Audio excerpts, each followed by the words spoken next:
You know what's funny about winning a lawsuit? Sometimes the verdict isn't the part that changes everything. The steel gate hummed to life with a low mechanical growl that echoed across the valley, and every SUV lined up behind it rolled to a confused stop. I could hear tires crunching against loose limestone, engines idling impatiently, and somewhere in the distance a delivery truck leaned on its horn. The woman who had spent 2 years telling everyone she owned this valley stepped out of her luxury SUV wearing a navy blazer that still looked fresh from the courthouse. Her smile disappeared the second she realized the gate wasn't opening. She marched toward me with a folded copy of the court judgment clenched so tightly in her hand that her knuckles turned pale. "You can't block access," she snapped. "The trial is over." I looked past her toward the line of nearly 30 vehicles stretching down the private road. Landscapers, school pickups, utility trucks, delivery vans, homeowners who had trusted their HOA board without ever asking one simple question: who actually owned the road beneath their tires?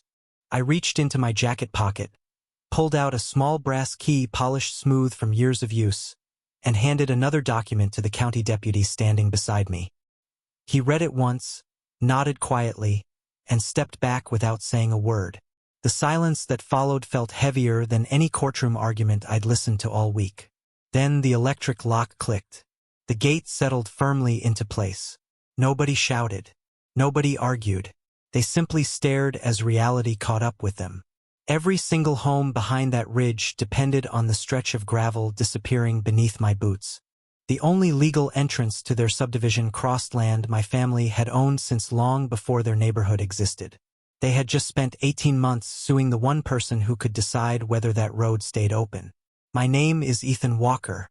I'm 42 years old, and I own 1,600 acres of rolling ranchland in central Texas where oak trees grow older than most counties and every fence line tells a story somebody forgot to write down.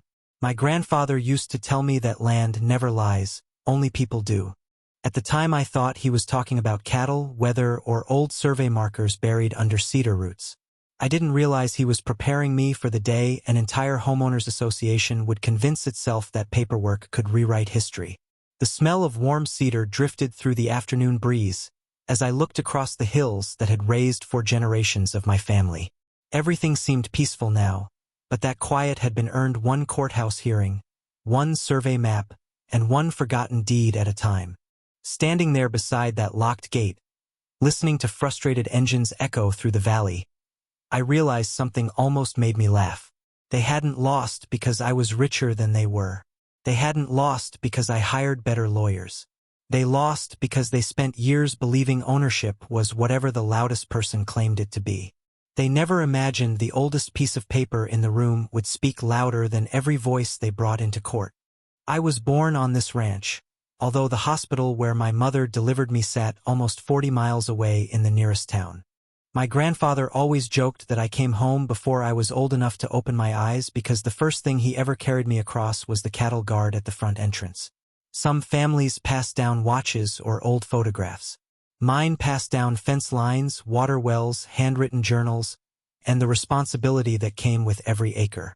1,600 acres sounds enormous when people hear the number, but to me it was never about size.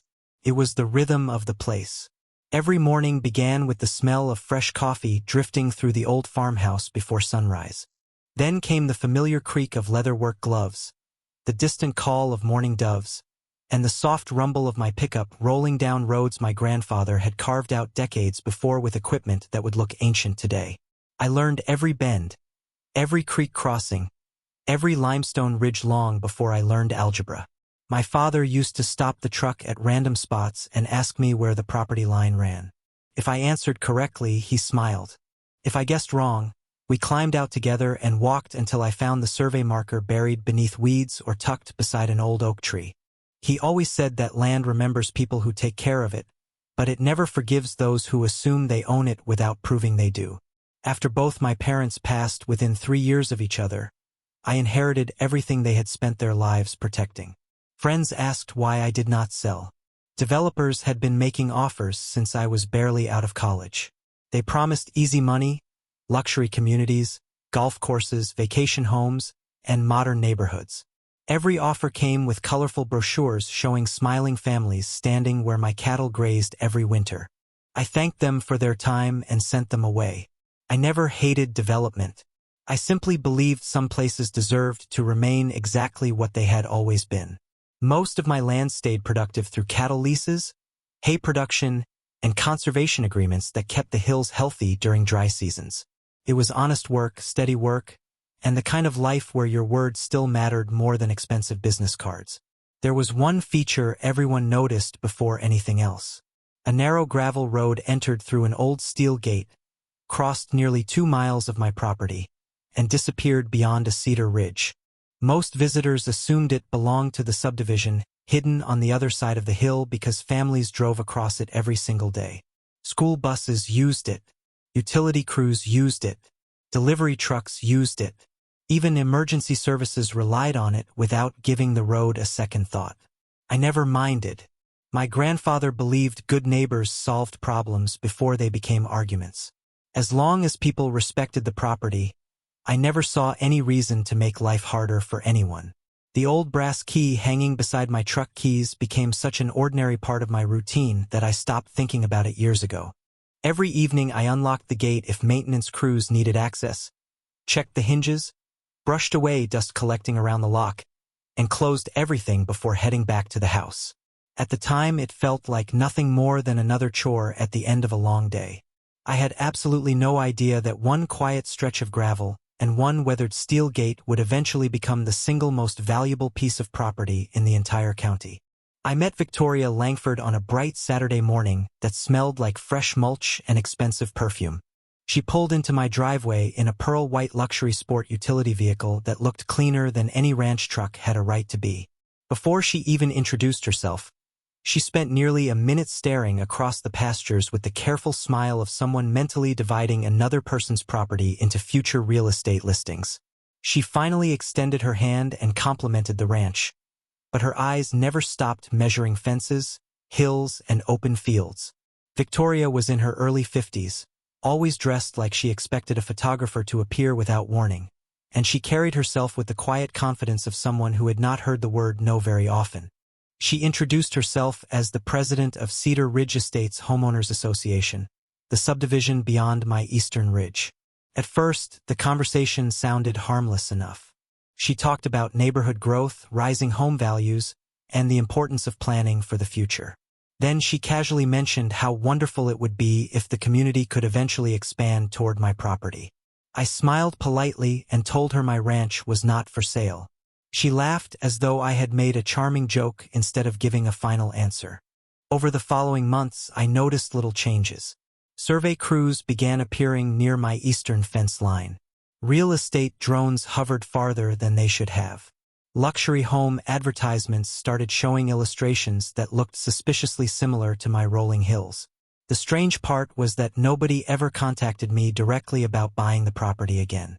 Instead, everything seemed to happen around me, as though the ranch had already been included in plans that simply forgot to ask its owner. Neighbors from the subdivision slowly became less like neighbors and more like visitors who believed they had permanent invitations. Families walked farther onto my trails than before. Cyclists treated ranch roads like public recreation paths. Delivery drivers stopped asking permission before using the gravel road because somebody had apparently assured them it belonged to the neighborhood. Whenever I politely reminded people they were on private property, most apologized immediately.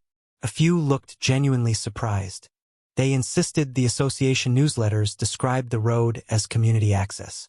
That was the first time I realized Victoria was telling a very different story behind closed doors. Then came the annual community meeting. I was never a member of the association, but one resident invited me after hearing rumors about future expansion.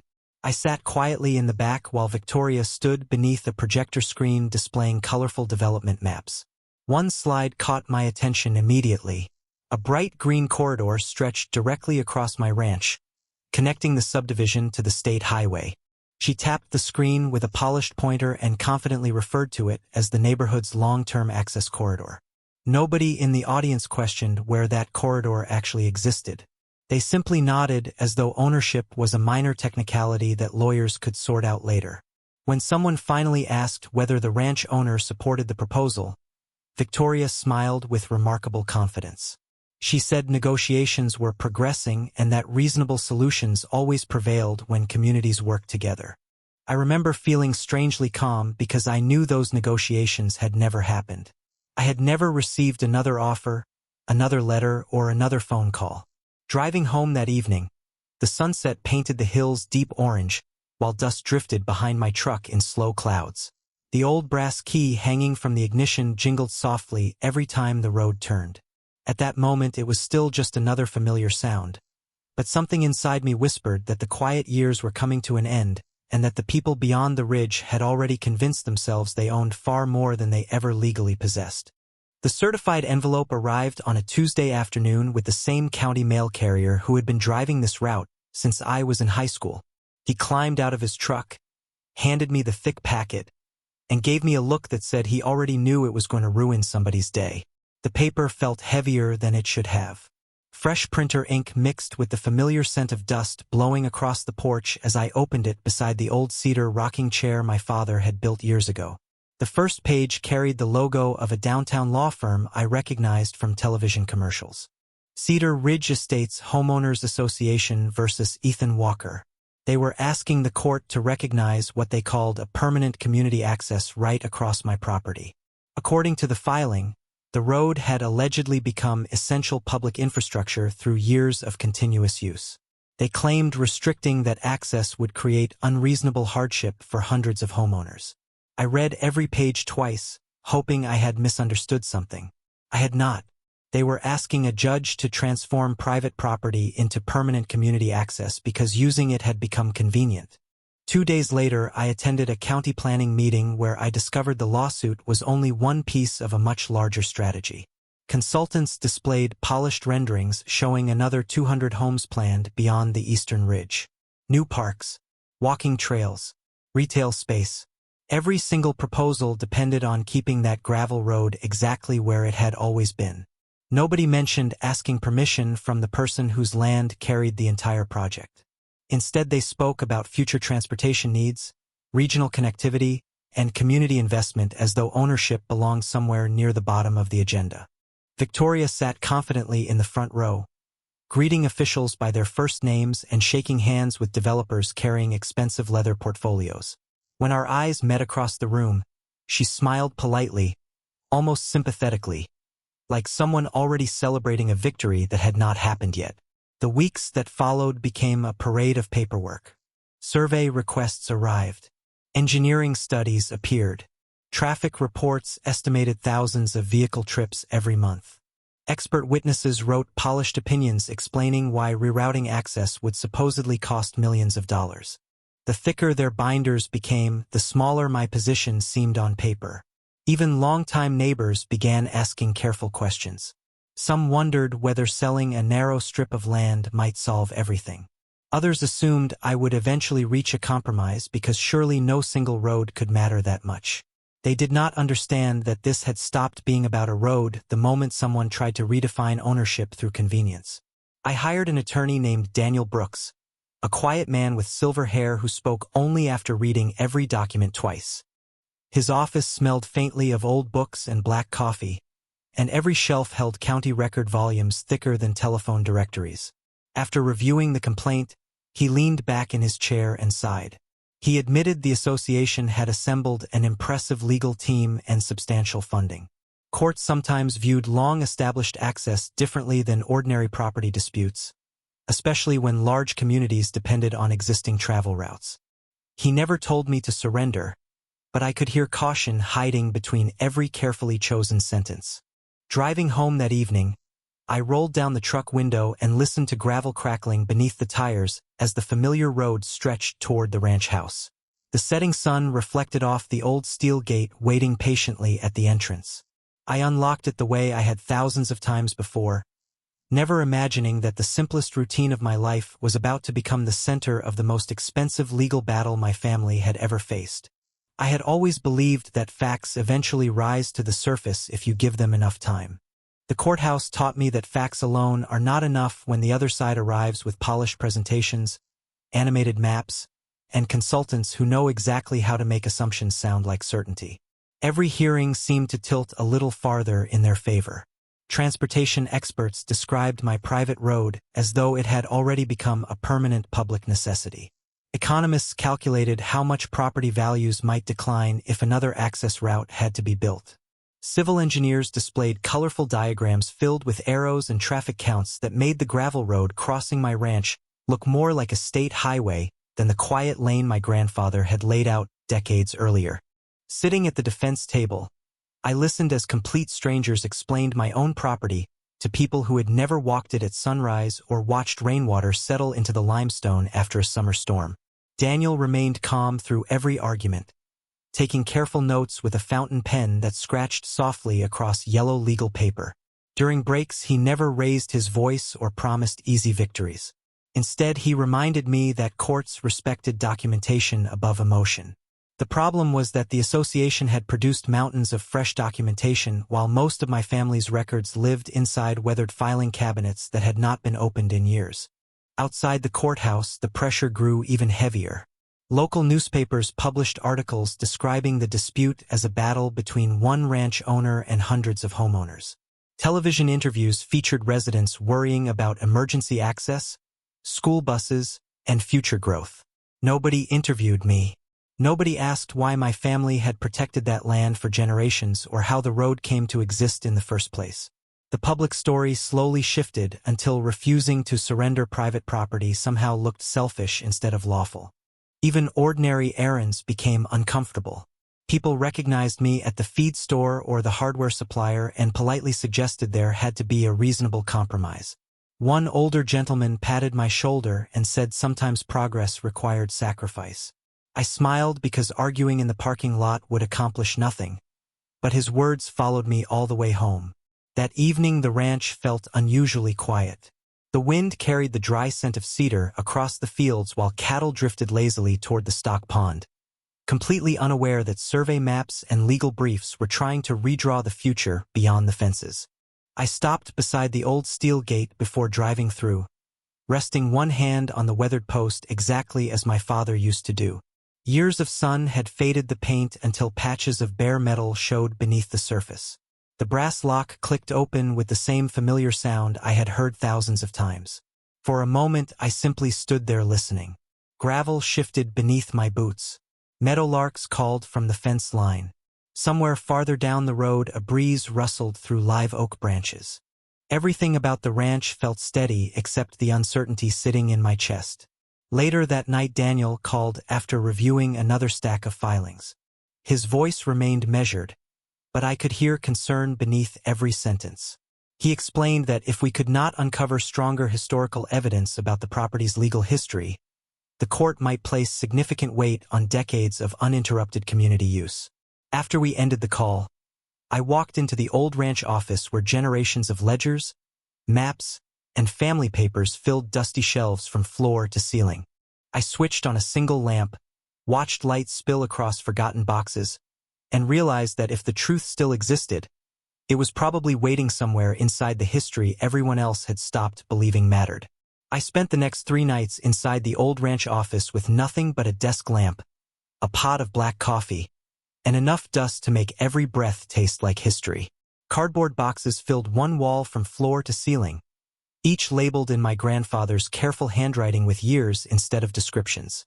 Tax records, cattle receipts, equipment manuals, water agreements, yellowed envelopes tied together with fading cotton string. Most people would have called it clutter. My grandfather called it insurance against forgotten promises. Around midnight on the second evening, I opened a wooden filing cabinet that had not moved in decades. The drawer resisted before finally sliding open with a dry scrape that echoed through the silent room. Inside rested rolled survey maps wrapped in brown paper that had become almost as brittle as autumn leaves. As I carefully spread the largest map across the desk, the smell of aged paper and old drafting ink filled the room. Every fence line had been drawn by hand. Every creek, pasture, and boundary carried neat handwritten notes in the margins. Then I noticed something that had never appeared in any of the modern surveys presented in court. The gravel road was identified by its original legal description, and beside it my great-grandfather had written a simple notation referencing a recorded easement agreement from 1937. I stopped breathing for a moment. I searched through another bundle until I found the matching document folded inside a worn leather envelope. The paper carried the county recording stamp, multiple signatures, and language far more specific than anything I had heard during months of litigation. The agreement granted neighboring ranchers permission to cross the road for agricultural purposes only, entirely at the owner's discretion, with ownership remaining exclusively with my family and the right of permission subject to future conditions determined by the landowner. It was never transferred. It was never sold. It was never converted into public access. It had simply remained forgotten while generations of people assumed convenience had replaced law. My pulse quickened as I continued searching. Hidden beneath the easement sat another surprise. A certified survey completed nearly 40 years later when the subdivision was first proposed. A county surveyor had clearly marked alternative access routes from the state highway that did not cross my property. One margin note caught my attention immediately. Preferred route declined by developer due to additional construction costs. I leaned back in my chair and stared at the page. They had never lacked another option. They had simply chosen the cheaper one and quietly allowed everyone to believe it was the only possibility. At sunrise, I carried the entire stack into Daniel's office. He adjusted his glasses, read each document carefully, then asked me where I had found them. When I pointed to the old filing cabinet, he smiled for the first time since taking my case. Not a wide smile, just the kind that appears when an attorney finally sees facts stronger than assumptions. He immediately called for certified copies, title verification, and county archive confirmation. Within days, the original recordings matched every page we had uncovered. Nothing had been altered. Nothing had expired. Everything remained legally valid. The association had spent months building an argument around continuous use, but they had overlooked the one principle my grandfather trusted above all others. Permission is not ownership. As I drove back toward the ranch that evening, the familiar brass key swung gently beneath the steering column with every bump in the gravel road. For the first time since the lawsuit began, that quiet little sound no longer reminded me of uncertainty. It sounded like the final piece of a story that had been waiting generations for someone to read every page. I did not rush back into court waving old documents like some dramatic movie scene. My grandfather taught me that timing matters almost as much as truth. Daniel agreed. Instead of surprising anyone, we quietly filed certified copies with the court, verified every historical record through the county archives, and requested that the title examiner testify about the original chain of ownership. For nearly 3 weeks we said almost nothing publicly while the association continued presenting its case with complete confidence. Every new filing they submitted depended on the same assumption that years of uninterrupted travel had somehow transformed my family's private road into permanent community access. They spoke about dependence, expectations, neighborhood growth, and public convenience. Not once did they produce a single deed transferring ownership. Not once did they present a document showing my family had surrendered control. The difference between using something and owning it sounds obvious until thousands of pages of legal arguments try to blur the line. Daniel never interrupted their momentum. He simply let every expert repeat the same conclusion under oath. Watching the hearings felt almost unreal. Victoria sat at her table surrounded by consultants, engineers, and planners, occasionally exchanging satisfied smiles whenever another witness described the road as essential. She carried herself exactly as she had the first day she visited my ranch, convinced the outcome had already been decided. During one recess she walked past me in the courthouse hallway, smiled politely, and said she hoped we could all move forward once the judge ruled. I smiled back just as politely because there was no reason to argue anymore. The facts were finally doing their own work. Outside, life on the ranch continued exactly as it always had. Every morning I checked water troughs, repaired fencing where needed, and drove the same gravel road beneath wide Texas skies. The brass key still rested beside my truck keys, clicking softly whenever the road became rough. I noticed details I had ignored during months of legal stress. The scent of cedar after a brief afternoon rain. Red-tailed hawks circling above the western ridge. fresh tire tracks left by delivery vans heading toward the subdivision beyond the hill. I realized that almost everyone crossing my property believed they were traveling through shared space. Most of them were simply following directions they had been given. My disagreement had never been with families trying to reach home. It was with people who believed convenience entitled them to rewrite ownership. A week before closing arguments, Daniel invited me into his office one last time.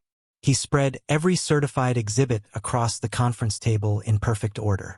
The original easement, the recorded survey, the archived county filings, the developer's rejected highway access proposal, the complete chain of title stretching back generations without interruption. Looking across those papers felt like watching puzzle pieces finally lock together after months of uncertainty. Daniel rested both hands on the table and quietly explained that our strongest advantage was not a clever legal strategy.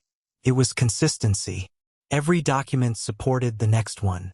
Every historical record matched the official county archives. There were no missing links left for speculation. As I drove home that evening beneath a sky glowing deep orange, I passed the old steel gate and slowed for just a moment before unlocking it. The hinges moved smoothly with the same familiar sound I had heard my entire life. I remember thinking that by this time next week nothing about the gate itself would change. The only thing changing would be the truth that everyone else finally had to recognize. The courtroom felt strangely quiet after the judge finished reading the final findings. There was no dramatic celebration, no raised voices, only the soft rustle of papers being gathered and chairs sliding across polished floors. The ruling confirmed exactly what the county records had always shown. My family retained full ownership of the ranch, the road, and every property right connected to it. The old easement had never transferred ownership. It had merely allowed limited access under conditions controlled by the landowner. Those conditions had never disappeared. They had simply been forgotten. Victoria remained seated for several long seconds, staring at the documents in front of her as though reading them again might somehow change the words. Around her, consultants quietly packed away presentation boards and rolled up maps that suddenly carried very little value. Daniel shook my hand once, smiled without saying much, and reminded me that court judgments only establish rights. The responsibility for exercising those rights still belongs to the owner. We drove directly from the courthouse to the county clerk's office where certified copies of the judgment and title confirmations were recorded before the end of business that afternoon. Only after every document had been officially entered into the public record did I head home. The drive back felt different from every trip I had made during the past 18 months. The hills looked the same. The wind still carried the familiar scent of cedar across the pastures. Cattle grazed peacefully beneath wide Texas skies without the slightest awareness that generations of uncertainty had finally ended. When I reached the entrance, I parked beside the old steel gate and stood there for a long moment with the brass key resting in my hand. Sunlight reflected across the weathered metal exactly as it had thousands of times before. Nothing about the gate had changed. Only the legal certainty surrounding it had. I unlocked the mechanism one final time, inspected the hinges, then replaced the aging padlock with the new security lock I had purchased months earlier but never installed while the case remained unresolved.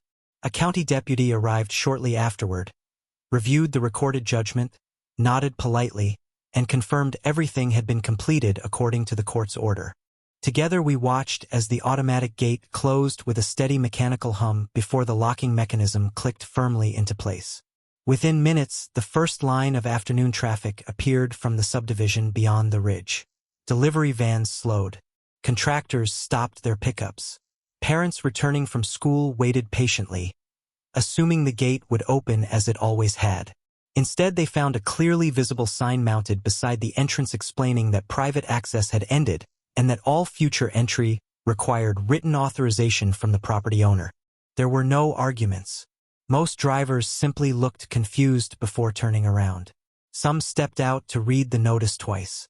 Others pulled out maps on their phones searching for another route that had never been built because developers once considered it too expensive.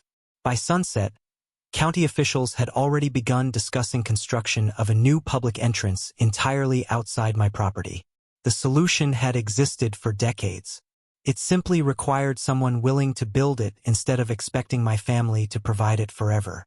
Standing beside the quiet road as evening settled across the ranch, I listened to the wind moving through the oak trees and realized that the loudest sound all day had not been the courtroom or the closing gate.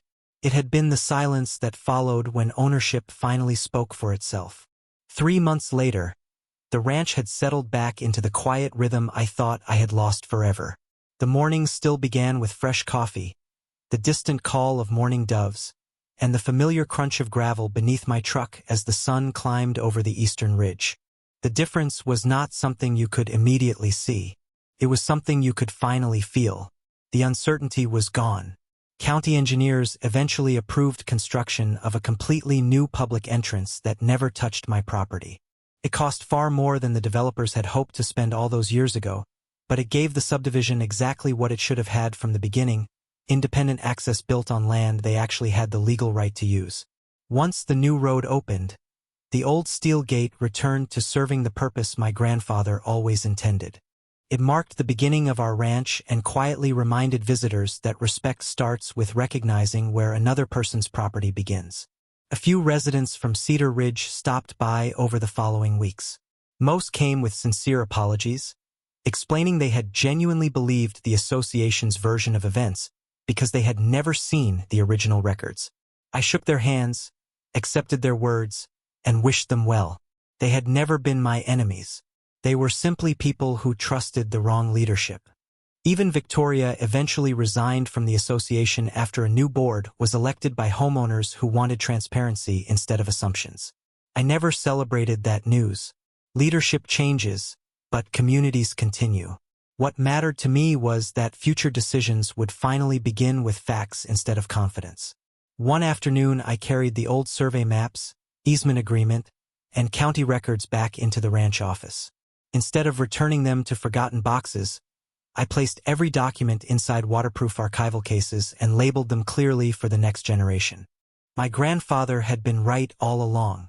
History is only useful if somebody preserves it before memories fade. I also hung the old brass key on a small wooden hook beside the front door rather than keeping it buried in my pocket. Every time I passed it, I remembered how close we came to losing something that never should have been questioned in the first place. Visitors sometimes ask whether I regret refusing to compromise. I always tell them the same thing: compromise only works when both sides respect what belongs to the other.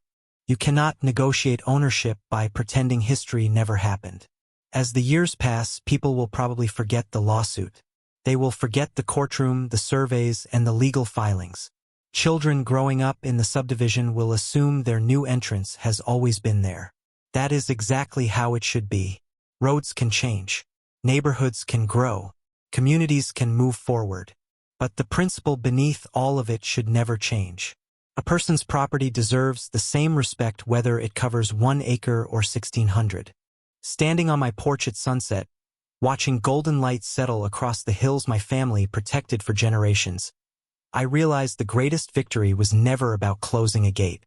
It was about proving that patience, preparation, and the truth can outlast even the loudest claims.